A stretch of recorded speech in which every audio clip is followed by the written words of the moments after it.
এই যে যারা নিজেদেরকে সুন্নি দাবি করে, আল্লাহ মাফ করুক, জশ্নে জুলুস তো বের করে, কিন্তু কাদিয়ানীরা আল্লাহর নবীর ইজ্জতের চাদর নিয়ে টানাটানি করতেছে। সে কাদিয়ানীদের বিরুদ্ধে তাদেরকে কোথাও মাঠে দেখা যায় না। আর অবাক করার বিষয় হলো, সাহাবাকে যখন সরাসরি আল্লাহর নবীর বিরুদ্ধে কুৎসা রটনা করা হচ্ছিল, উম্মাহাতুল মুমিনিন আমাদের মা নবীর স্ত্রীগণকে নিয়ে কুৎসা রটনা করা হচ্ছিল, যারা আল্লাহর নবীকে মহব্বত করে বলে দাবি করে, নিজেকে সুন্নি বলে, তাদেরকে কোথাও খুঁজে পাওয়া যায় নাই। আর কত উদাহরণ দেব? তোমরা যাই করো করো, যাই বলো বলো, আমাদের বক্তৃতা স্পষ্ট। তোমাদের এই সমস্ত কথায় আমাদের ভিতর মহব্বত আছে কি নাই তোমাদের কাছে প্রমাণ দিতে হবে না। আমরা এমন প্রমাণ দিয়েছি, শতবার দিয়েছি। এই জনতার সামনে বলে যাচ্ছি, রাজনীতি করি, সংগঠন করি, আল্লাহর কসম করে বলি, অন্য কোনো উদ্দেশ্য নয়, দুনিয়া উদ্দেশ্য নয়, একটাই উদ্দেশ্য, এই জমিনে রাসূলুল্লাহর সুন্নাহ বাস্তবায়িত হবে। আর আল্লাহর নবীর সুন্নাহ বাস্তবায়ন করতে গিয়ে জেলে গিয়েছি, 3 বার গিয়েছি আর 30 বার যাই। শাহাদাত বরণ করেছে আমার ভাইয়েরা, রক্ত ঝরেছে আল্লাহর নবীর আশেকদের, রক্ত ঝরেছে যুবকদের, মুসল্লিদের। পরোয়া করি না। আপনাদেরকে চুপে চুপে বলে যাই, শুনেন, মিলাদুন নবীর কথা যারা বলে, তাদের সঙ্গে কোনো ধরনের ঝগড়া করবেন না। এই ঝগড়াঝাটি লাগিয়ে আমরা যে পথে চলে রাসূলুল্লাহর আদর্শ বাস্তবায়ন করতে চাই, সে পথ থেকে দূরে সরিয়ে তারা আমাদেরকে এই ঝগড়ায় লাগায় রাখতে চায়। এদেশে রাসূলুল্লাহকে প্রকৃতপক্ষে ভালোবাসে লোকের অভাব নাই। কেউ যদি রাসূলুল্লাহর ভালোবাসার নামে ভণ্ডামি করে, সে ফিরে না আসতে চায়, তার আমাদের দরকার নাই। অর্থ যদি ঈদে মিলাদুন নবীর এমন হয় যে রাসূলুল্লাহর জন্মবার্ষিকী পালন করা, উৎসব করা, উদযাপন করা, এক্ষেত্রে ইসলামের নির্দেশনা হচ্ছে কারো জন্মবার্ষিকীতে উদযাপন করা, উৎসব করা, এটা ইসলাম সমর্থন করে না। বলবে তাহলে আপনারা রাসূলকে মহব্বত করেন না, আপনারা রাসূলকে মহব্বত করেন না। আমরা রাসূলকে মহব্বত করি, ইশকে নবী, রাসূলের মহব্বত আমাদের ভিতরে আছে। ওদের কথা বলতেছি।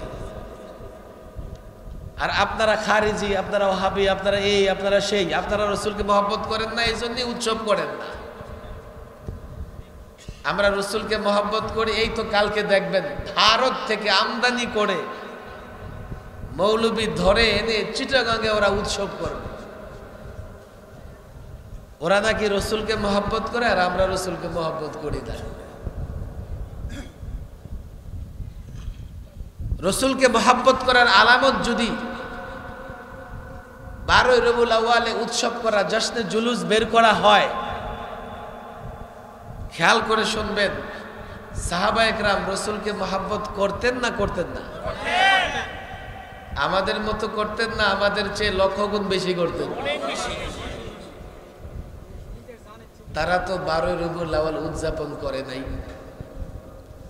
তাহলে কি তাদের ভিতরে রাসূলুল্লাহর মহব্বত ছিল না? ছিল। তাবেঈরা করেছে, তাবেঈরা করেছে। রাসূলুল্লাহর বিদায়ের 600 বছর পরে গিয়া এই বেদাত শুরু হয়েছে। এর আগে তাদের ভিতরে রাসূলুল্লাহর মহব্বত ছিল না? আশ্চর্য লাগে। আমি দেখেন, তারা যখন বলে যে তারা রাসূলকে মহব্বত করে, আমার মনটা ভরে যায়। আরে সে রাসূলকে মহব্বত করে, আমিও রাসূলকে মহব্বত করি। চলো আমরা কাঁধে কাঁধ মিলিয়ে চলি, রাসূলুল্লাহর সুন্নাহগুলো মেনে চলি। কিন্তু তাদের মধ্যে এক ধরনের ব্যবসায়ী, টুপি দাড়ি লাগানো, এই দলের আলেম ওলামা সাধারণ মানুষের বিরুদ্ধে এইভাবে বিশুদ্ধার করে, এইভাবে আমাদেরকে রসুলুল্লাহর দুশমন বানায়, এইভাবে বলতে থাকে আমরা রসুলুল্লাহকে মহব্বত করি না, তাদের কথা শুনে তাদের সাধারণ মানুষগুলো বিভ্রান্তির শিকার হয়ে আমাদের থেকে দূরে থাকে। কথা ঠিক না বেঠিক?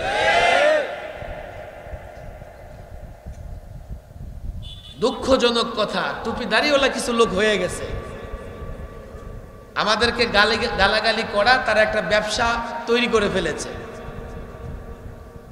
আর আমাদেরকে গালাগালি করে তারা একটা এলাকা তৈরি করে নিয়েছে, ওই এলাকার লোকদেরকে আমাদের সঙ্গে মিশতে দেয় না। কি আশ্চর্য কথা! এই জন্য আমি প্রায় বলি, দেখেন, আমি এসব নিয়ে মারামারির পক্ষে না। আমি বলি যারা তাদেরকে বিভ্রান্তির শিকার বানাইতেছে, যারা যারা রসুলকে আমাদেরকে সুন্নি বলে, তাদেরকে যারা বিভ্রান্ত করতেছে, ওই সমস্ত লেবাসধারী লোকদের যদি হেদায়েত না হয়, তাহলে কোনোদিন ওই এলাকার সাধারণ মানুষ হেদায়েত পাবে না।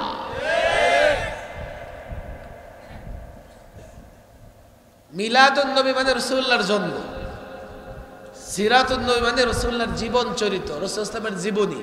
ভালো করে শোনেন, এক নাম্বার পার্থক্য, মিলাদুন নবী বললে শুধু জন্মের আলোচনা করা যায়, আর সিরাত বললে রাসূলুল্লাহর টোটাল জীবনী আলোচনা করা লাগে, আর টোটাল জীবনীর মধ্যে জন্মও আছে, ইন্তেকালও আছে। কথা ঠিক না বেঠিক?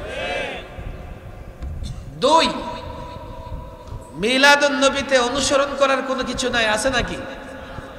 রাসূল যখন জন্ম নিয়েছেন সাল্লাল্লাহু আলাইহি ওয়াসাল্লাম, আপনারা ইতিহাস জানেন না?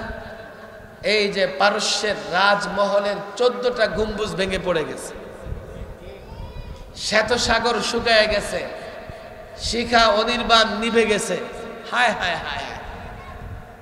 এক আলো মা আমিনার সামনে পরিস্ফুটিত হয়েছে, সিরিয়া পর্যন্ত তিনি দেখতে পেয়েছেন। আমাদের কারো জন্মে তো কিছুই হয় না, হয় নাকি? মিলাদুন নবী বললে রাসূলুল্লাহ সাল্লাল্লাহু আলাইহি সাল্লামের জীবনী অনুসরণ করা লাগে না। সিরাত পূর্ণাঙ্গ জীবনী যখন আপনি আলোচনা করবেন, তখন রাসূলুল্লাহর অনুসরণের সুযোগ আসে। কথা ঠিক না বেঠিক? তিন, আমি একটা সাধারণ কথা প্রায় বলি, যারা মিলাদুন নবী বলে আর যারা সিরাতুন নবী বলে, বাস্তবতা হচ্ছে মিলাদুন নবী ওয়ালাদের চেহারা দেখলেই বোঝা যায় তাদের ভিতরে রাসূলুল্লাহর মহব্বত নাই, তাদের মধ্যে রাসূলুল্লাহর সুন্নাহ খুঁজে পাওয়া যায়। সিরাতুন নবীর কথা যারা বলে, তাদের দেখলে বোঝা যায় যে তারা রাসূলুল্লাহর চেহারার মতো নিজের চেহারা বানাইতে চায়, রাসূলুল্লাহর চালচলনের মতো নিজেরা চলতে চায়, রাসূলুল্লাহর নামাজের মতো নামাজ পড়তে চায়, রাসূল যা করেছেন করতে চায়। সিরাতুন নবীওয়ালা এটা করতে চায়, আর মিলাদুন নবীওয়ালা 12ই রবিউল আউয়ালে উৎসব করে, জাশ্নে জুলুস বের করে রাসূলুল্লাহর মহব্বত আদায় করে, এরপরে সারা বৎসর যা মন চাই তাই করে। এগুলো আজকাল বাস্তবতা। আপনাদেরকে কেন বলে যাই, দেখেন, বাংলাদেশে রাষ্ট্রীয়ভাবে ঈদে মিলাদুন্নবী পালন হয় কি হয় না? এখন যদি আপনাদেরকে এই কথাগুলো না বলি, আপনারা বুঝবেন না। আমি যখন আল্লাহর নবীর এক একটা সুন্নাহর কথা বলি,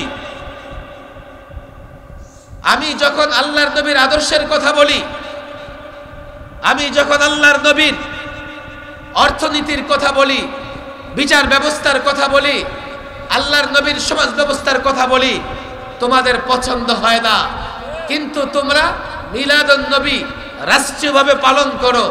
এর মানে হচ্ছে মিলাদুন নবী যদি এই অনুষ্ঠান করা হয়, বাস মনে করা হয় বাকিটা না মানলেও চলে, একই প্রতিষ্ঠা। আমি অপরাধী এই জন্যে যে আমি রাসূলুল্লাহর সুন্নাহর এক একটা বাস্তবায়ন বাংলাদেশে দেখতে চাই। তারা তখন আমার সঙ্গে একমত হয় না, আবার তারাই রাষ্ট্রীয়ভাবে ঈদে মিলাদুন নবী পালন করতে চায়। তাহলে বোঝা গেল মিলাদুন নবী এটা বড় সহজ, এটা পালন করলে রাসূলুল্লাহর আদর্শ মানা লাগে না। আর সিরাতুন নবীর কথা বললে রাসূলুল্লাহর জীবন আদর্শ মেনে চলা লাগে। কথা ঠিক না বেঠিক? আচ্ছা, রাসূলুল্লাহর মেনে চললে আওয়ামী লীগ ক্ষতিগ্রস্ত হবে, বিএনপি ক্ষতিগ্রস্ত হবে, আমরা ক্ষতিগ্রস্ত হব। অনেক কথা চলে আসে, আলেমরা ছাত্ররা এখানে আছে।